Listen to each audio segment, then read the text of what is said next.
Good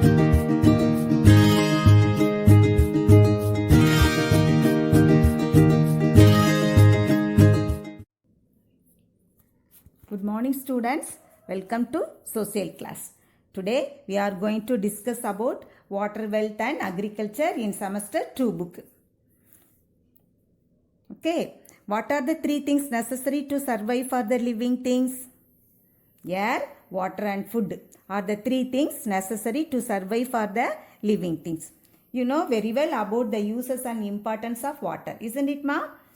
Today's class we are going to learn more about water wealth. Water is important to us as air is. How is the earth made of? 3/4 of the earth is covered by water and remaining 1/4 is covered by land.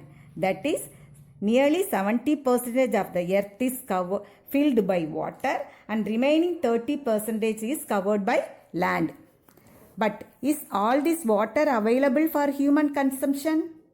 Out of the water that is available, fresh water that we can use for drinking purpose is only 1%. Where do we get fresh water from? We get fresh water from lakes, rivers and rain are the only source of fresh water.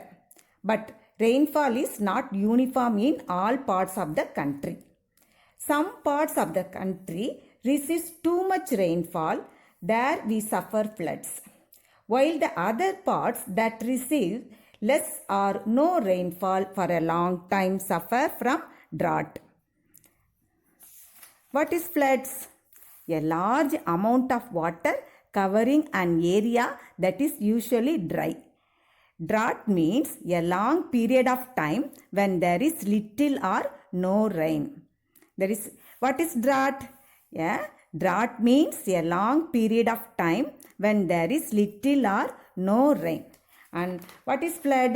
Flood, a large amount of water covering an area that is usually dry. Okay, come to the next. Out of freshwater sources, river is an important source of fresh water. There are two types of river. There are two types of river.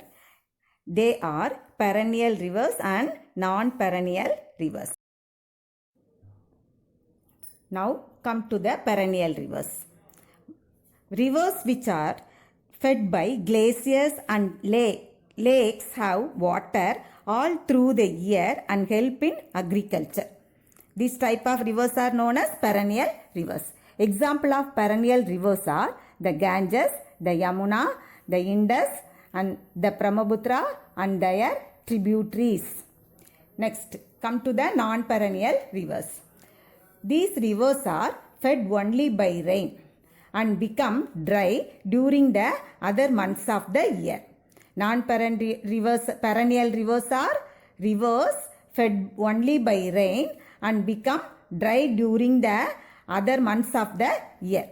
Some non-perennial rivers are the Narmada, the Dapti, the Mahanadi, the Godavari, the Krishna, the Kaveri and their tributaries.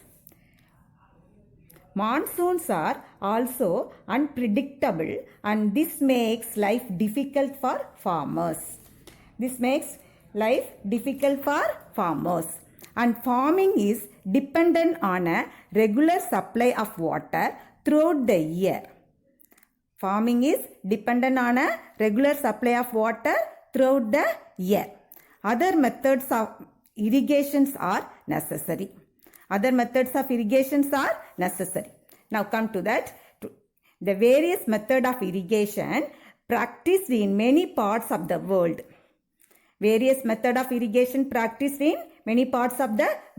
That they are tube wells, canals, tanks, dams. They are tube wells, canal, tanks and dams. Now come to the tube wells. We are going to know about the tube wells.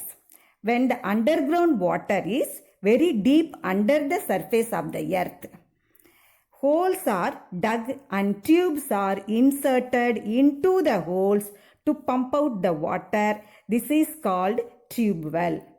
This is widely used in Punjab, Haryana, Uttar Pradesh and Gujarat. These Punjab, Haryana, Uttar Pradesh and Gujarat states are widely used the tube wells. Now come to the next one. Next method of irrigation is canal. Next method of irrigation is canal. Canals are narrow paths that are dug on the surface to carry water from river or water stored in tanks and reservoirs to far-off fields for irrigation. What are canals? Canals are narrow paths that are dug on the surface to carry water from river or water stored in tanks and reservoirs to far-off fields for irrigation. These canals are mostly found in places which have rivers with plenty of water. They are mostly found in places which have rivers with plenty of water. Then we move on to the tank. Now we can move on to the tank. Tanks or ponds are low-lying areas or natural hollows on the surface of the earth. Tanks or ponds are low-lying areas or natural hollows on the surface of the earth. They get filled up when it rains. They get filled up when it rains. These tanks or ponds are very useful, especially in rocky places such as Deccan Plateau, where it is difficult to dig wells. So these tanks or ponds are very useful in Deccan Plateau, that is places which is covered by rock, where it is difficult to dig wells. Example, the Veeranam Lake in Tamil Nadu and the Hussain Sagar Lake in Telangana. Veeranam Lake in Tamil Nadu and the Hussain Sagar Lake in Telangana is famous for tank or ponds. Now come to the dam. Dams are high walls built across a river in order to block the flow of water. What is dams? Dams are high walls built across a river in order to block the flow of water. Water is then stored in a reservoirs behind the dam.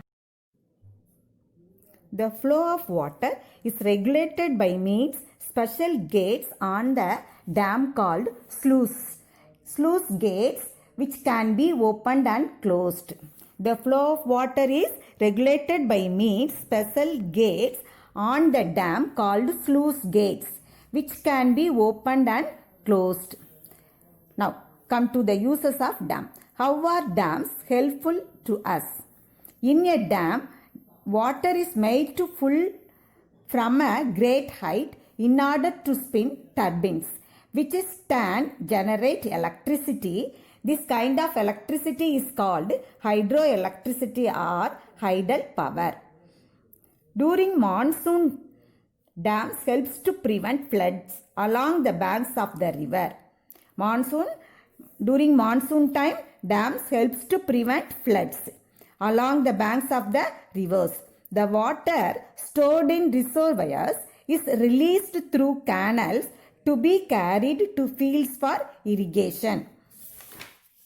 These reservoirs are also used for breeding fish and for recreation purpose. These reservoirs are also used for breeding fish and for recreation purpose. Dams are also called as multi-purpose project. Dams are also called as the multi-purpose projects.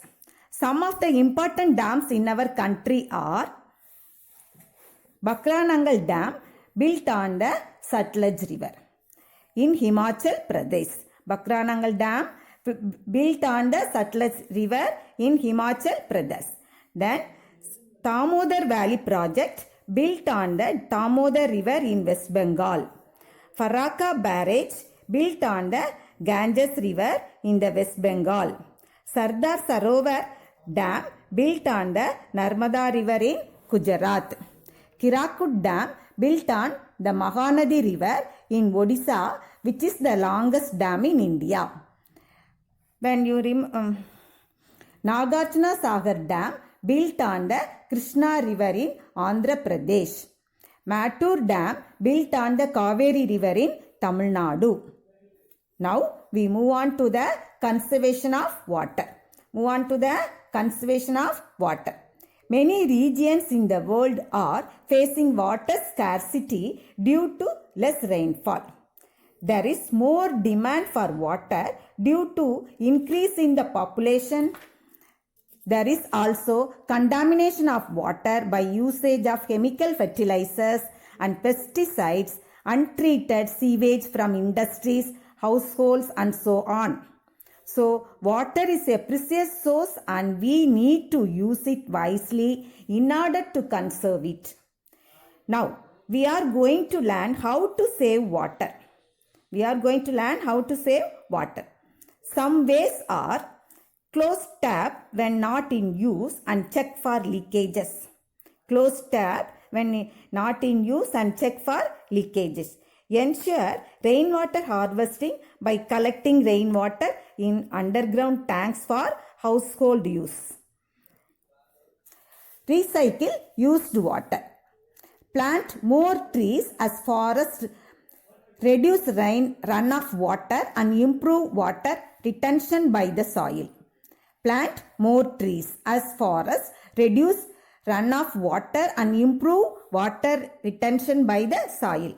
Make sure that garbages, chemicals and other industrial waste are disposed carefully to avoid water pollution. This is the time to recall the topic what we have learnt now. Come to the first one. Water covers roughly 70% of the earth's surface. Out of the 70%, 1% of water is used for drinking purpose. In this one, river is the most important source of fresh water. River is the most important source of fresh water. There are two types of rivers, perennial river and non-perennial rivers. And come to the various method of irrigation. Tube wells, canals, tanks and dams are used for irrigation. Next one, come to the important dams in India. Important dams in India are Bakranangal Dam, Damodar Valley Project, Farakka Barrage, Sardar Sarovar Dam, Hirakud Dam, Nagarjuna Sagar Dam and Mattur Dam. Next one, come to the uses of dam. Dams are used to generate electricity, used for irrigation, for recreation purpose and for breeding fish. Next one, conservation of water.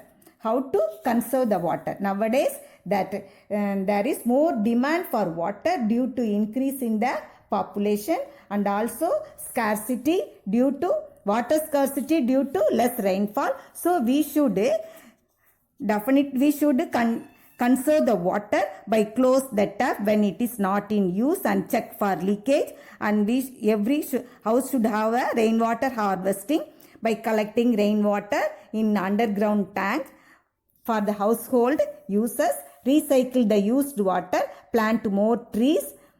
Okay. Water is a precious source and we need to use it wisely in order to conserve it. Okay. Thank you.